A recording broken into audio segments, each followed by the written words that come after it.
Bonjour, je vous offre dans cette vidéo mon expérience que j'ai acquis pour la fabrication du pain, une façon simple, économique, de faire un pain digne d'une boulangerie avec une machine à pain Black & Decker et un four. Pour quelques sous, on peut faire un pain spongieux et très léger.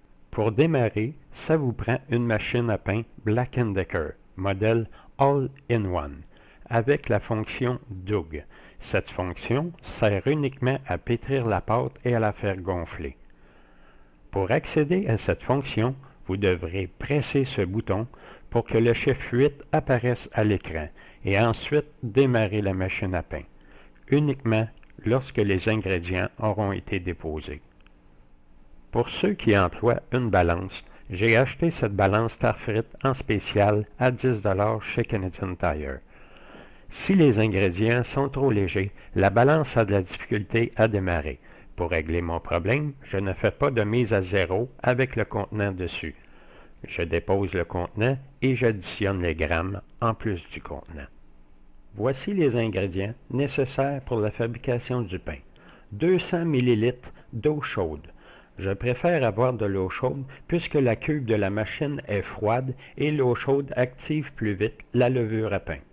Personnellement, j'emploie 3/4 de cuillère à table d'huile d'olive. Une cuillerée à table bombée ou 15 g de sucre, 2 tasses ou 300 g de farine.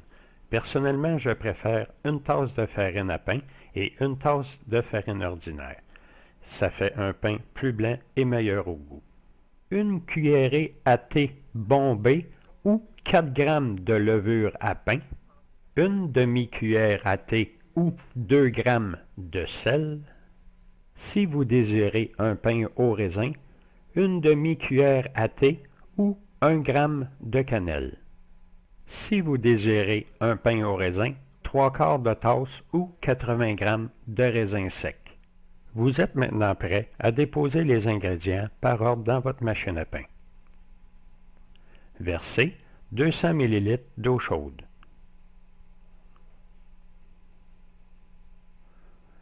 Ensuite, 3/4 de cuillère à table d'huile végétale.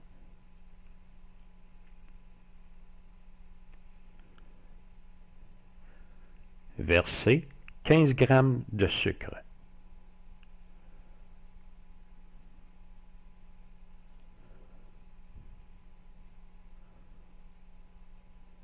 Deux tasses ou 300 g de farine.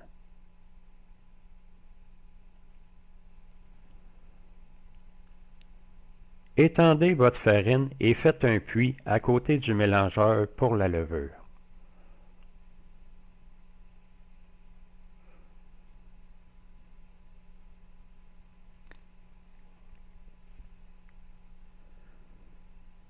Ajoutez 4 g de levure à pain dans ce puits et recouvrez la levure de farine pour ne pas que le sel rentre en contact avec la levure.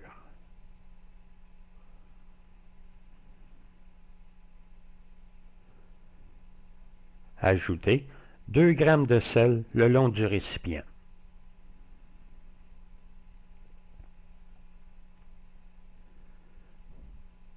Si vous faites un pain au raisin, vous devrez ajouter 1 g de cannelle et les 80 g de raisin sec par-dessus. Sélectionnez la fonction Doug et démarrez.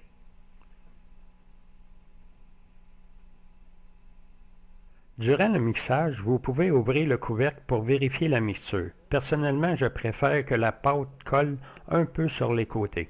La machine débute à 1h30 et va s'arrêter à 1h10. Si votre pâte n'est pas à votre goût, vous pouvez rajouter de la farine à petite dose si la pâte est trop liquide, ou à petite dose de l'eau si la pâte est trop riche, mais seulement pendant ce cycle.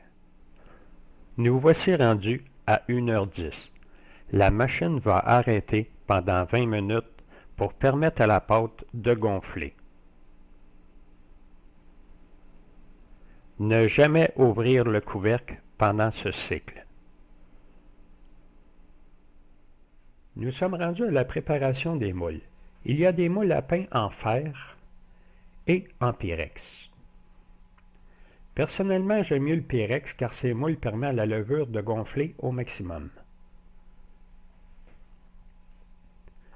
J'agraisse mon moule avec de l'huile végétale en aérosol. Voici mon moule graissé. Et j'ai préparé une planche et un couteau pour faire des incisions dans ma pâte pour permettre à la levure de se déployer au maximum. Rendu à 50 minutes, la machine à pain va brasser la pâte 6 petits coups. Après, j'éteins la machine. Et nous pouvons sortir la pâte de la machine pour la déposer sur la planche pour y faire des incisions.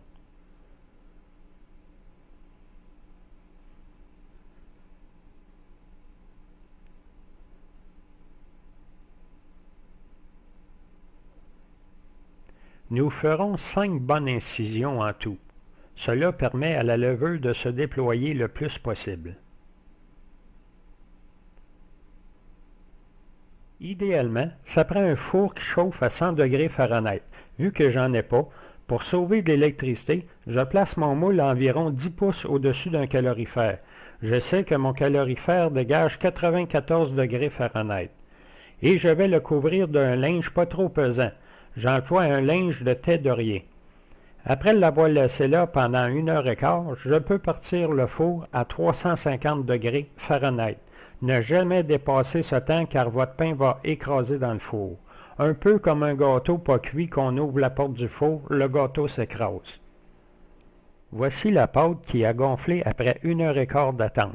Elle aura gonflé 3 fois sa grosseur initiale.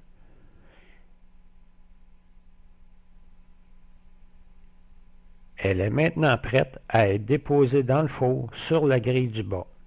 Le four est chauffé à 350 degrés Fahrenheit par l'élément inférieur. Après environ 8 minutes de cuisson, la surface de votre pain doit être badigeonnée. Sinon, la surface de votre pain va devenir trop foncée pour le reste de la cuisson. Le but, c'est de faire chauffer les côtés du pain assez pour qu'il garde sa forme lors du démoulage. Puisqu'il est rempli de petits trous d'air, il aura tendance à vouloir s'écraser. S'il est assez foncé sur les côtés, il sera assez fort pour supporter son poids. Après l'avoir badigeonné, replacez le pain dans votre four pour finir la cuisson. Cela devrait prendre un autre 8 minutes.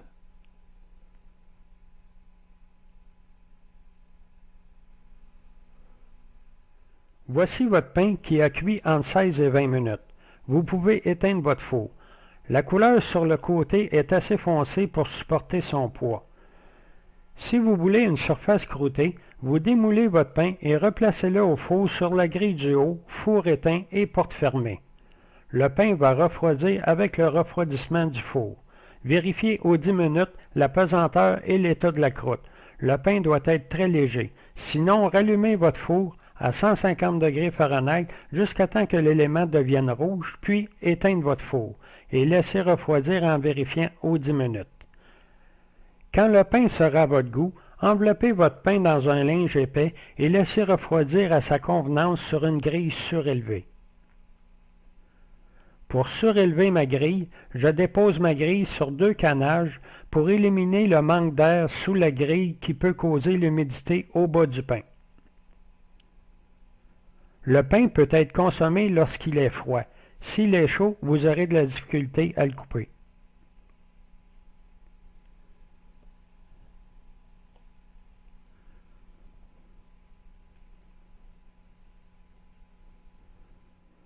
Voici votre produit fini, prêt à être consommé. Léger comme une éponge, cette recette demande la moitié moins d'ingrédients et d'électricité, que ce soit pour un pain blanc ou un pain au raisin.